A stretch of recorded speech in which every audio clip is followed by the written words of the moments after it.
Okay, just before we start, anyone who, if you're looking at your little camera and it says iPhone or it says something besides your name, put it in, either text me if you have my number or put it in the chat so I can be sure to get exactly everyone who's on here. And we'll do that at the end in case anybody joins late.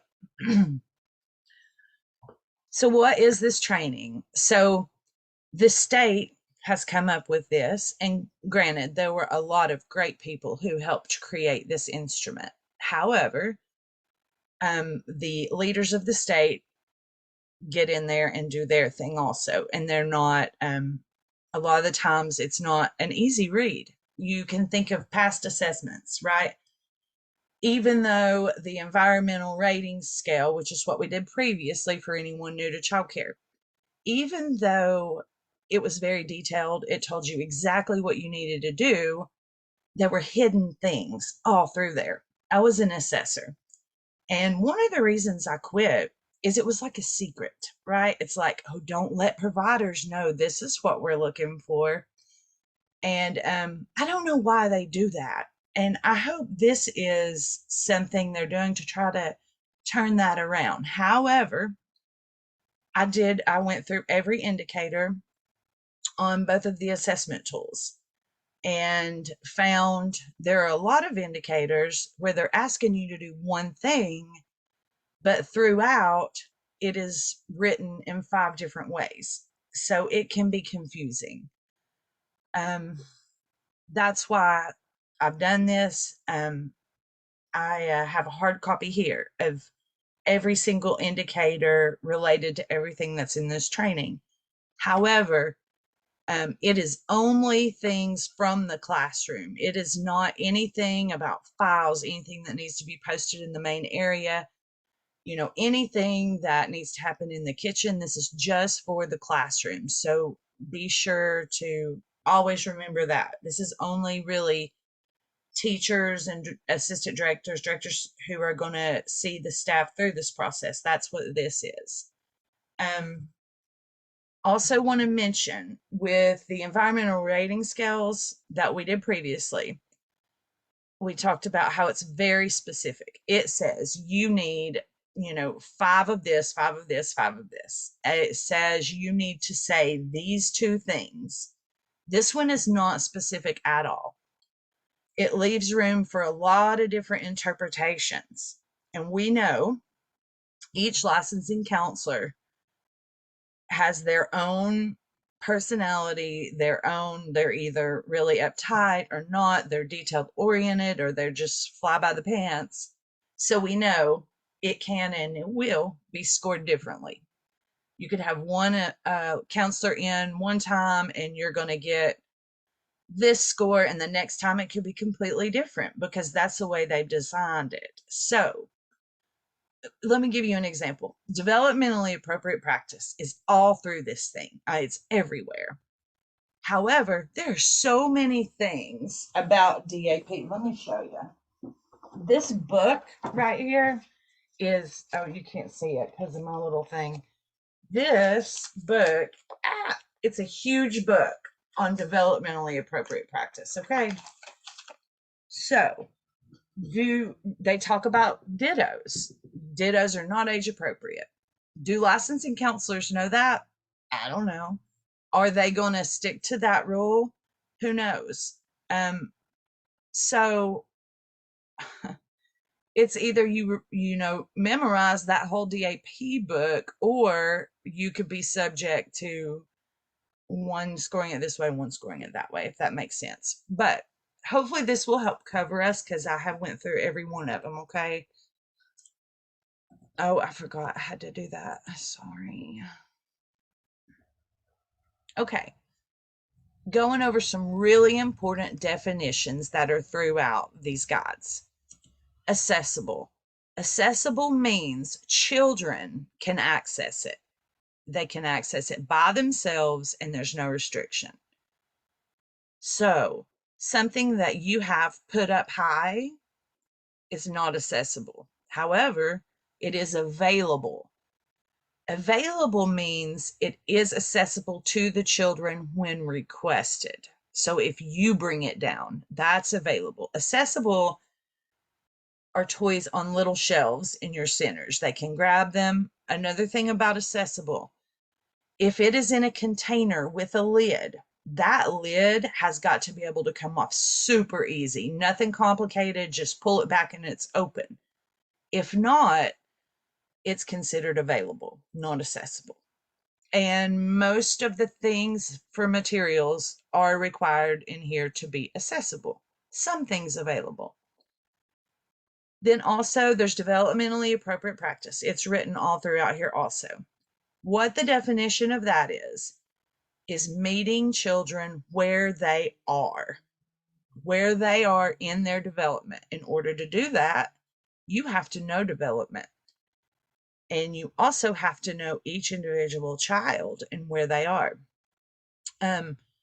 After you know where they are, it is enabling them to reach achievable goals. So any work you give them that is not achievable at the level of what we've learned about children learning. So you might have one child, heck, you might have a whole class of children who you feel like it's an achievable goal, but in fact, it's not, because of that developmentally appropriate practice. In general, this is what children can do.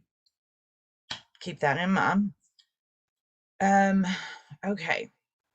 Licensing before this came out was minimal standards. It is the lowest standard that you have to meet. DAP, NAEYC, which is National Accreditation for Early, for the shoot fire, what is it? Young children, for the early learning of young children, and the environmental rating scale, what we just threw out. Those were all best practice. Those were the highest standard you can meet. So you got licensing minimal standards here, and then you got your NAEYC stuff up here. All right. So what they've done is they've come together. So that's what we're looking at. There is a lot of best practice in this. There's also those same licensing standards. So they're just trying to bring it together. They're trying to do better, which is great. Let's talk about the word balance, because that is mentioned and it's very important. Think of a scale in your classroom. When is it balanced? It's balanced when you have equal weight on both sides. So that is the only way to balance, is when you have, because it says in here a lot, teacher-led and child-led are balanced. So think of that as 50-50. Can't go wrong there. Teacher-led actually means routines such as lunch, bathroom breaks, circle time, anything you have planned where the children are not in charge. It's when the teacher is directing children. And oh yeah, it's just messed up in order. Child-led would be free play, indoors and outdoors, and any activity where the children are leading. So you're doing a circle time, but the children are leading it. That would be child-led. Okay, direct supervision. Direct supervision is when you can hear the child and see the child. You can hear the child at all times, see the child with a quick glance, and you must be able to physically respond immediately. Because obviously you can't have your eyes on every single kid all the time. It's with a quick glance, except for at meal times. And that is required. You see all faces. Okay. I wrote that twice. I didn't have time to edit this, so there's going to be some hiccups, like this hiccup right here. I have to go through everything. It's lovely. Another thing to mention before we get started. KKDC standards, your multi-sites, your program people, they're going to have other standards and practices that are not in these tools. So just to throw that out there, these slides don't contain anything that KKDC wants you to do. Oh, Jennifer, I'm going to do better. All right, here's some material specifics. Now, what you can do, you can take pictures of these slides, but also I have left a copy, not of all slides, but a copy of all, of all of the slides of the requirements that are going to be required of us here on my desk, and it's not stapled. So you can come in here, you can make copies, make a copy. Baby's not going to want you to make everybody a copy. And then please put the original back so other people can copy it. There's also a copy on Bambi, Kim, and Melissa's desk too. Okay, so anyway, material specifics. This is just what they say about materials, all right? They are ample and varied. What that means is there are enough materials for all children to use in each center without causing competition. So if you have a center designed for 3 children, there are enough materials in there for 3 children to play without competing for materials. And that would be in each of your centers. Table toys. If you have a table toy area for 4 kids, you would need enough for 4 kids. But if you sit down at the table and have every child doing table toys, you need to have enough where they have enough without competition. And honestly, you guys have tons of table toys. They also want it to be varied. What varied means is there's different levels for all of the children in the classroom's abilities. That would be like having a 3-piece puzzle, a 5-piece puzzle, and a jigsaw puzzle or a floor puzzle, okay? Because there's all levels represented there. It would be like having chunky crayons for your just turning 3-year-olds, and then having markers and colored pencils for your more advanced, or scissors. We talked about accessible. Most materials are required to be accessible. That means the children can get to them. Watch your containers. Don't turn around your shelves to where the kids can't access the materials. Some materials, this is another requirement. And there are some things in here that Itters and Eckers and Sakers, they actually said it in there somewhere, like current theme is represented, but actually it's more specific on here. They want some materials to match your current theme when they're in there. So say that you're doing farm animals, you need to have books that represent farm animals, and don't just throw those books into a big old container of books. They're no longer, it doesn't say you need a bookshelf anymore. But take those thematic books and set them somewhere that are accessible to where, you know, your licensing council or whatever they're called now will be able to see it. Dramatic play toys, if possible. Throw some farm animals in there. I think you guys do that really well. So, okay, this is another one. If significant toys are removed because they are mouthed. So say you remove a whole bucket of links from fine motor because everybody's mouthed them. It would need to be replaced with something similar because you're taking that toy out. Now, if you have massive amounts of fine motor toys, like 10, then that wouldn't necessarily be true. But here again, this is where a licensing counselor can come in and say, oh, they took that bucket away and they didn't add anything else, no matter how much you have. So I would always, if I take significant stuff out, put significant stuff back in, just to be safe. Another thing here, this is so interesting because extra toys being in the classroom with Eckers was, you got a score of 6, okay, which is great, rather than a 7. Here, if you do not have extra toys in your classroom, you're going to miss 2 points no matter how many other ones that you've met, right? So extra toys have to be in the classroom now. It's a little harder And then yet again, it's a little easier. Sorry, guys. Okay, materials required. It's not a lot. But what they've done is they say, okay, you need a center with dramatic play toys. So you got to have, and then they said what?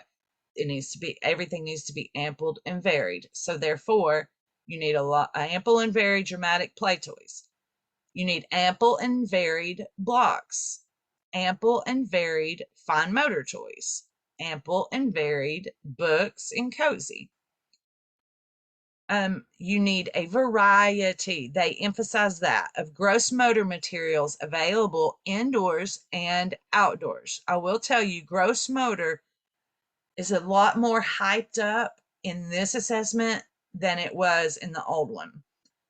So you need gross motor materials in your classroom and outside of your classroom. Now, I'm just going to go ahead and say it now. So let's say it's raining. We're going to cover it a little more, and you can't go outside. What you're going to have to do is you're going to have to make that gross motor material accessible, okay? When it's raining, they need to be down and present for the children, but you can't force the children. So it's not, you can lead a gross motor exercise, but you can't force the kids to play with those materials. However, they're accessible. Otherwise, when you're inside the classroom, if it's, if you're going to go outside anyway, they would be available, which means that they, as we talked about earlier, they have to say, hey, can I have the jump rope? Okay, another requirement, books about emotions and feelings. Those need to be out. Don't pile them in a pile to where they got to dig forever to find them. For diversity, they really focus on this too. This can be a little hard to understand, just like it was in the other scales. You need 2 books, 2 pictures displayed, 2 non-dramatic play materials, okay, which would be puzzles or what are lacing cards with people on it or blocks with people on it. And you also need 2 dramatic play materials that are diverse.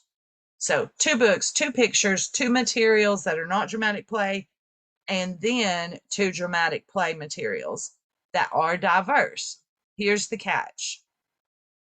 Seems easy. All those things cannot represent race.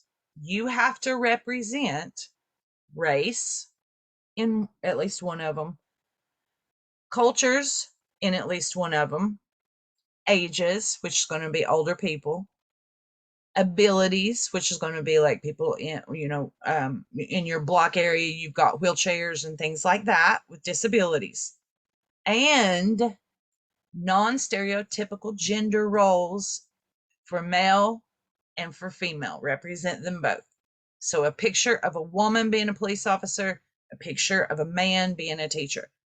So even though you just need 2, 4, 6, 8 materials that are diverse, you got to make sure within those 8, all of those are included, all of those representations. Okay. And then another thing that was in the classroom that I just added is that, of course, covering for each child at nap time. All right. Oh, I did it again. I just, so mad at myself. Okay. Schedules. This is what it says about schedules. Schedules must be posted and they must relate. So any of you guys, and I've been into several places where this happens, the schedule does not relate at all to what you're doing. You need to make those schedules be exactly what you're doing. What I used to tell people is put Post-it notes in your pocket. As you go throughout the day, write down exactly what you're doing and what times. Perfect it. Get it to perfection. Then type up a new schedule and just make sure to do that every month, okay? Make sure that they relates. The long waits is in here also. We don't want any long waits during routines. What they suggested below the no long waits thing is staggered bathroom times. I know, I get it. It's not easy to do. Just do the best you can. Um, Scheduled time for developmentally appropriate learning. So on your schedule, there needs to be a time for learning. Don't forget that developmentally appropriate part in there, okay? Scheduled time for free expression of art, not crafts. This is when children can choose that the children make a penguin, but they are able to pick all the materials that they use, a variety of materials, not here's crayons, there's markers, but I can use Google Eyes, I can use pom pom balls, I can use glue, a lot of materials. If you're picking the subject for the children, lots of materials need to be available for them to make. You can never ever say, here's a penguin, make one like mine. You cannot do that. You just say, make a penguin and put all those materials out there that represent a penguin, whatever you would do, black paper, orange paper cut out for beak, little googly eyes, whatever. Okay. Now, another thing, you can choose the materials in free art. You can just put crayons out, but you cannot choose the subject if you do that. So it's either or. Either you pick the subject, they pick the materials, or you pick the subject, they pick the materials. Okay. Time for inside and outside physical activity. I really am thinking that you need to have a time where you set gross motor materials out as part of free play. I've got an email into somebody about several of the physical activity stuff that's written in here because it's confusing. Another part is in one place it says you need a minimum of 1 hour of active play. In another place it says that toddlers get 1 hour to an hour and a half. Preschoolers need to get an hour and a half to 2 hours. So it's contradicting itself right there, and I am going to get that cleared up. It also says on your schedule you need a balance equal. 50% is teacher-led, 50% is child-led activities. It says group times are limited based on developmental age of child. All right, that's just one of those things you'll have to study up on. I do have some specifics later on. Here we are at outside time. 60 to 90 minutes for toddlers, 90 to 120 for preschoolers. But then below that, 2 indicators below that, it says a minimum of 1 hour.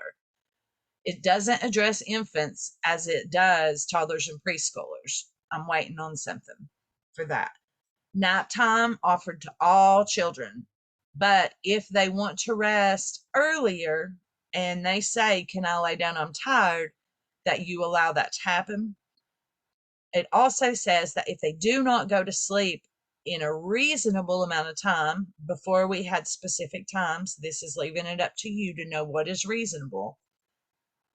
Or if they awake early, they are given other quiet activities. And it also says in here, just another way to say it, that a child should never be restrained like that. And it uses those same words, reasonable amount of time. Oh my word. We're just gonna, it's okay, right? It's okay.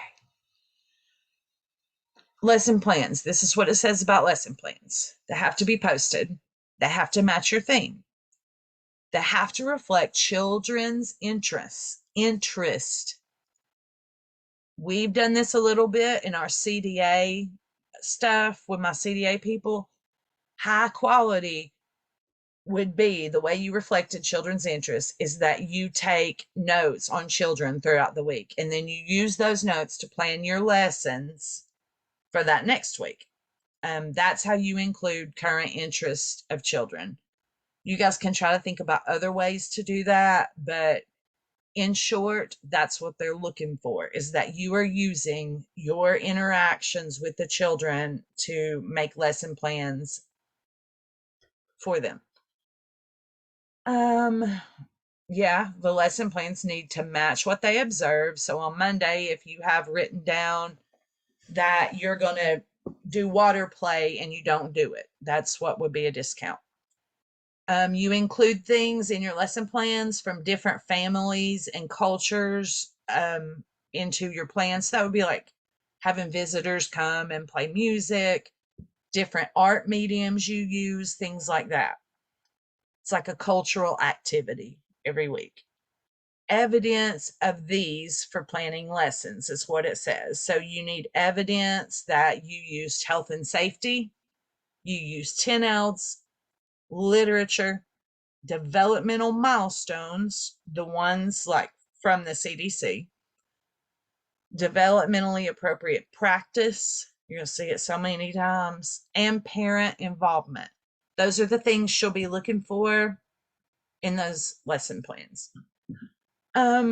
Also, oh, that the documentation in your lesson plan shows that you really use curriculum, or here you either use a strong use of curriculum, or you do lots of planning and prep. Here we go again.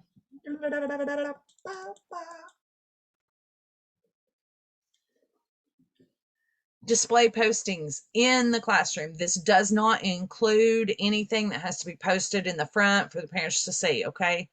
You got to have up your schedule, lesson plan, adult child ratio, emergency. I'm not going to read them off. Take a picture of it, okay? The only thing that I found interesting that they put in here is calendar or weather chart that the children can reach. So I know you guys all have a calendar and probably a weather chart. It says either or, but it has to be so the children can manipulate it. That's one that's a little different. Yep, and then there's your little realistic. That's one that is a little different. You need to have pictures of realistic animals, which means real animals, real objects, and real places posted. It says children's free art. It doesn't say children's crafts. Make sure you have free art up.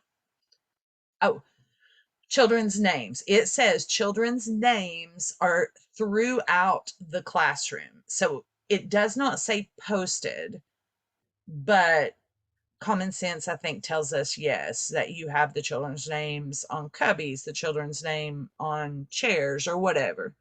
And not just once, but several times. The menu, according to this, does not have to be in the classroom anymore like it was with Itters and Eckers. It just needs to be where parents can see it. Okay. This is safety, supervision, and health. I left a lot out, that has to do with the kitchen or has to do with sanitizing when closing. This is only for in the classroom. I had a lot about infants. Tummy time occurs for all infants. Every infant needs tummy time, and it has to be directly supervised. And we talked about directly means you can hear them, see them with a quick glance, and respond immediately. Y'all know, of course, I just had to include it because it was in there. Nothing in cribs, including bibs. Those sit checks. Infants are immediately removed from car seats and restraining devices as soon as they fall asleep. Got to remember to do that, y'all. Check for food in the mouth before you lie them in the crib if they eat table food. You know that there's no bottle propping allowed. If they can't sit, hold them in your lap. And then for general, it used to be all keep out of reach of children items must be locked up. However, now it's just that they're inaccessible, which would be up high, not accessible to the children. Spaces are safe and clean. It also says no clutter. So unclutter, unclutter, unclutter. Because on that one indicator, I can't remember how many bullets there are, but let's say that there's 3 bullets and there's clutter in your room, you're going to miss. It doesn't matter if you do the other 2 because you'll miss it. Of course, be able to see here, respond immediately to your children under age 10, awareness of all. Teachers may not sleep at nap time and they got to keep their eyes open. So I know this is common sense, but every now and then it happens. You need a plan for playground supervision, and it does have to be posted. Meal times. This is one we're going to have to work on, and let's go back to when it was strict, because all of these things about meal times are in here. No food is allowed on the table until the educator is focused on the children eating. I know it requires extra staff, but it is on the assessment. It was the same way with Itters and Eckers, no food on the table until, and that's, a lot of you all will say, well, I have them standing behind the table, or well, they're not at the table. But the way they look at it is a child could get up or whatever, just reach over his chair and get food. It's accessible to them. And dude, I've seen it so many times where children are standing behind their chairs and they're all sneaking food. That can't happen. So we'll have to figure that one out. Wash all hands before and after meal times. There's no craziness on here, guys, about all that stuff. The licensing, still talks about the diapering process, but it's a lot less crazy than it was with the old assessment. You sanitizing, you have your sanitizing plans, handling all bodily fluids, just like you've always done. You got to see all children's faces while eating. Caregivers cannot do any other activity. They have to remain focused at all times. So that includes writing on your little things, putting stuff in your tablet. It includes anything. You got to be sitting there just like in the past, and you got to be focused on those kids eating. If another kid comes up to you and says, I need to go to the bathroom or whatever, you can be like, okay, but you're still looking at those kids eating. Another part of it is if a kid needs a napkin or something like that, you got to stay seated. You either have a little tray with napkins and spoons beside you, or you have them low so you can say, okay, go get a napkin, and you let the kids do it. Oh my word. This has never done that before. I don't know what's doing it. Room layout, very minimal in here. There should be at minimum areas for 2 types of play. That doesn't mean 2 centers. That means 2 types of play. You either need, it's messy, active, and quiet. So you either have quiet and active, quiet and messy, and that would mean like tables that are not on carpet. So you can get messy there. And it is required you have a cozy center. So quiet's going to be in there anyway. This contradicts. Have messy, quiet, and active. Child size furniture, accessible. This one is one that it's a little, they don't give all the information. Child size furniture, accessible means that the chairs are at the tables. Keep your chairs at the tables. Many people stack their chairs. It's okay to stack your chairs to clean up, but you got to put them back down to where there's enough chairs for children to sit and do table toys. Move furniture if needed for active play indoors. So if weather does not allow outside play, this area and the materials must be available for 90 minutes, not, or whatever they decide. I don't know if it's 60 minutes, 90 minutes, 120 minutes. We'll figure it out. But available, remember, it's that they can get it, but they don't have to play it. But it's got to be there for them. Keep quiet centers together so children may relax. We're not going to talk about what they call quiet and what they call active. That's very confusing to me, but I'll just tell you, they say dramatic play is a quiet center. Okay. Free play has to be balanced. Remember your scale. You got to have, over here on this scale at 50%, you got routines, things you got to do and listen to the teacher, and then free play. All children are allowed to move freely and choose their own companions during free play. You cannot pick who plays in which center. You cannot pick the centers for the children. You 3 are going to play in here. You 3 are going to play in here. Can't do that anymore. You were never actually supposed to do that, but I think COVID made things different, but we're back to normal now. You cannot group children and make them play together. They got to pick their own peers. That's what it says. You can't make them stay in one center for this long and then switch. They freely pick on their own. You can limit centers by using name tags, but they have to be able to pick where they put their name tag. This is a really good time to start using center tags. And center tags is explained on the second training on my YouTube, Teacher Child Interactions. At the end, it's very helpful, especially when they're telling us children pick their own centers every time. Everyone always has to be able to participate, right? So if you have a child with a wheelchair, all the centers need to be accessible to him. Quiet is always protected and always accessible. There should never be a time that the quiet center is closed. They should always be able to escape if they want to escape and go to a safe place. Sometimes that'll prevent them. If they know they're allowed to go to a quiet center, it's going to prevent them from running a lot of the times.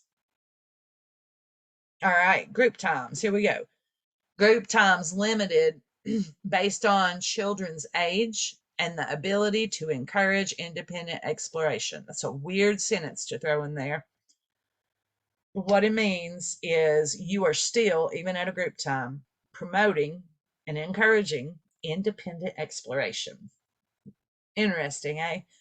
Well, all that means is that if a child doesn't want to be at your group time, you do not make them be at your group time. Let's talk about based on children's age. This is what NAEYC says, which is where a lot of this stuff is coming from. A lot of it comes from class, that old instrument that we used back at the beginning of the year. If you're still practicing that stuff, you're going to do great on this assessment. Okay, NAEYC says 10 minutes maximum for large group. DAP, development practice. Hey, somebody's unmuted. Mute yourself. I'm going to find them. Okay, I think they muted. Okay. DAP, development appropriate practice, limited to match each age's attention span. So that leaves it open, right? Discounts basically are going to occur when the children are losing interest, but you keep going. Discounts would occur when you ask a child who is no longer interested to stay. When you say, you can encourage them. Remember, you can say, oh, come on, stay at our group. We're going to do something fun. But if they say no and they walk away, you cannot make them come back because that's where it'll occur. So,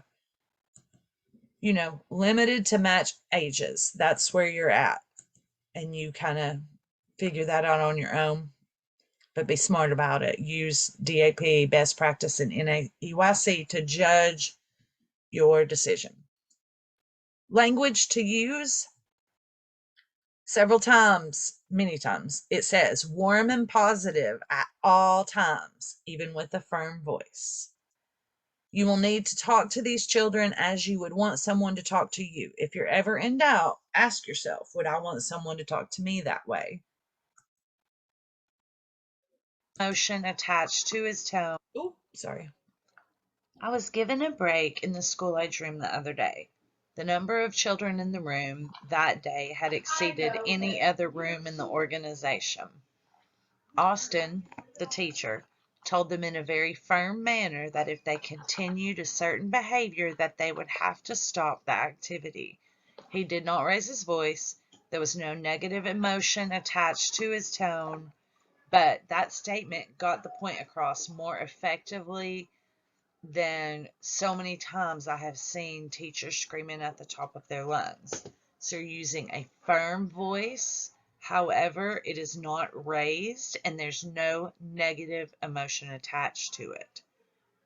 It almost can be described as a professional tone.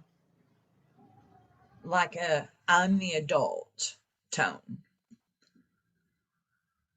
Okay, you have to prompt child's reasoning while playing with materials.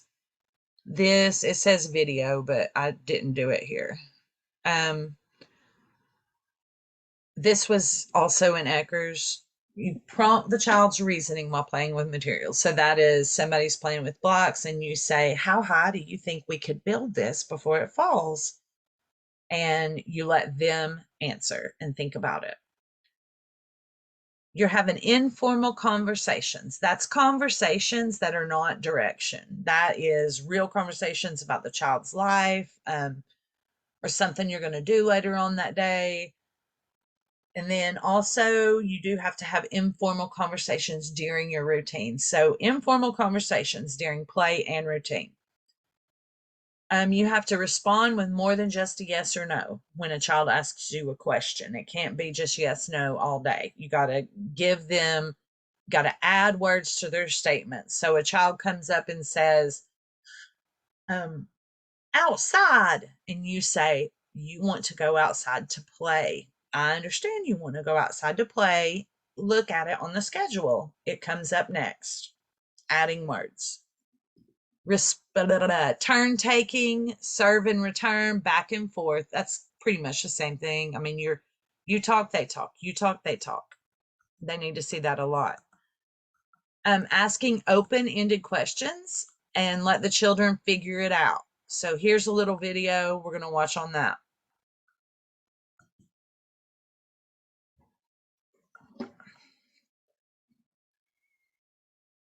So I've got my essay written, and I've been working on it for about a week.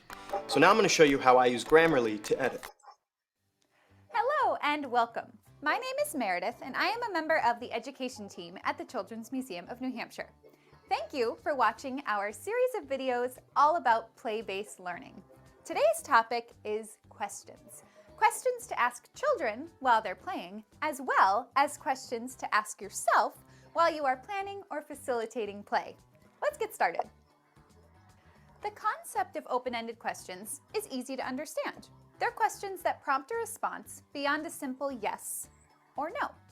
Sometimes coming up with open-ended questions and using them while your child plays can be a little trickier. Let's imagine a child is playing with bubbles. There are a number of close-ended questions that you could ask while they're playing. Are you having fun? Do you like bubbles? Did you see how high that bubble went?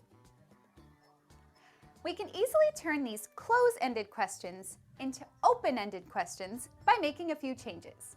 Are you having fun could turn into tell me about what you're doing. Similarly, do you like bubbles could morph into what about bubbles do you like so much? And asking, did you see how high that bubble went? Could turn into a lesson about air by saying, why do you think that bubble was able to go so high?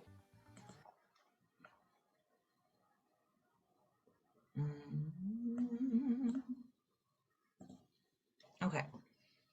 So that's open-ended questions. That's required. Never condescending, negative, or sarcastic. So sometimes that's just our sense of humor, right? And we say little quirks to the children and we don't mean anything bad by it. It's just who we are. But the whole point of that is kids just don't get sarcasm yet. So you never say those things.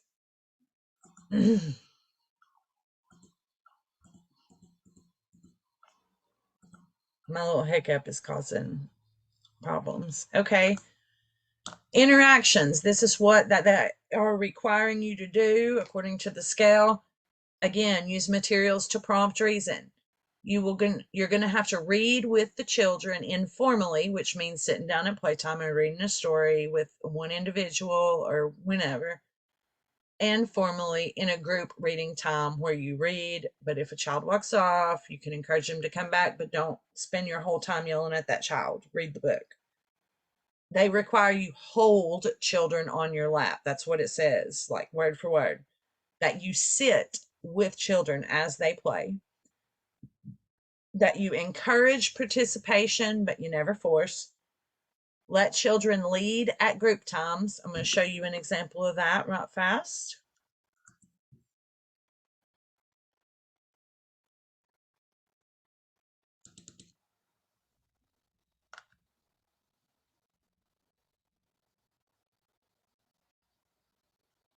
Ruh-roh. No, I'm not. Maybe this one will work. Oh my goodness. Okay, guys, so let me tell you about these videos. They're class videos, the old instrument that we were using. These videos can be found on my YouTube channel. I highly suggest that you watch them. They are under Jennifer Ladd Heidel on YouTube. There are 2 class videos on there. The first one is going to have the most. You can just skip through there and get to the videos. They have great examples about what open-ended questions are, about what it looks like to let a child lead the group, and it also gives you examples of how to use materials to prompt children's reasoning. That is a skill. It's a skill that took me a couple of years to develop for sure. So watch it because it is required. Go over the rules before different activities. Like think about outside time. You go over the rules before outside time. Go over the rules of what's expected at circle time. Each activity should have a couple of rules. Roll calls and sharing information with parents. I hate this didn't work. Behavior management. This is wrapping it up. You're always calm. You never ignore crying. If you can't physically respond, you verbally respond to the child, the baby that's crying. I'll be there soon. I'm changing the diaper. You never ignore a verbal child's statement. You don't have to entertain it, but you do have to turn around, look at the child, and say whatever you need to say. Go over the rules for each activity. Circle meals outside before starting it. And you do want a visual for that, right? So if I were you, I would make a little thing that's easily accessible with 2 rules and something you use at every circle time. Couple rules for everything you use, something you use every time at outside time. So that's your reminder not to forget to do that. Always use positive reinforcement, guidance, and redirection. I'm not going to try to click on the video because they're not working. But this means that you are never saying, go to timeout when they first get in trouble. You are trying to use positive reinforcement, which is, oh, look at so-and-so, what they're doing. I like the way he's doing that. And always pointing out the good behavior so the other children try to seek attention for good behavior. And redirection. We have tons of behavior management videos on YouTube under Jennifer Ladd Heidel. We teach children not only what is inappropriate, but what is an appropriate replacement. We know all this stuff. We just need to start doing it. You are expected to help children problem solve through their conflicts. So you're not solving it for them. You're saying, how do you think we could solve this problem? You are teaching them to solve the problem, not solving it for them. You may use a calm down timeout in a place that is not isolated from the others and only for as old as the child is, if you have and they have seen you attempted these things above. This doesn't mean that a child on one day you tried positive reinforcement, it didn't work, so you just use timeout from now on every time with that child. It means every single day you try positive reinforcement with that child, and if it's out of control, you send them to timeout. Another new thing in here, if timeout is used several times, you got to start a behavior plan. And it says that staff member must know that behavior plan by memory, which means they're probably going to ask you to tell them your behavior plan in the teacher interview. That's what I took it as. It says, start a behavior plan for a child that's having excessive behavior problems, and the staff must know it by memory. So you may hold a child lovingly if they are out of control until they calm down, but never restrain, only loving hands, which is always what it's been. Do not put a child on the potty for more than 5 minutes. Never withhold food, nap, or toileting, which means, and it's always been this way, that means no giving treats to the good children and withholding it from the others that are not considered good. If you're giving treats, you got to give treats to everyone, guys. You can't do that. And You can't say, oh, well, you're not going to get a treat if you don't act right. That is in basic minimal requirements in licensing and also in this. Sorry, it's running a little long because I screwed up. Oh, media. I forgot about this one.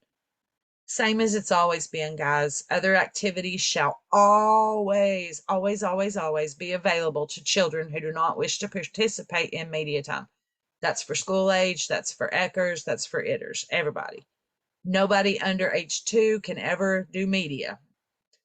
Limit media to 1 hour per day. All videos, educational or physical. Tablets limited to an hour. No media during meals. If you got a planned movie that's not educational or physical, the parents are notified. I don't think there's any changes to that. All right. I want y'all to really notice this. These are the things that are mentioned many times. I'm minimizing that. Positive guidance is mentioned a bunch. So we got to pay attention to positive guidance. Developmentally appropriate practice is mentioned all over the place. That's going to be a big deal. Mealtime supervision, big deal. Warmth and positivity, big deal. Interact, child-led and child interest, sit near children is in a lot of places, back and forth conversations. Basically, be kind, treat them like you would treat another adult, be affectionate, and play with them and talk to them. That is the basis of this assessment with other things intertwined. Be kind, sit and play with those babies and love on them. Okay. And always be able to see every face at mealtime. Okay.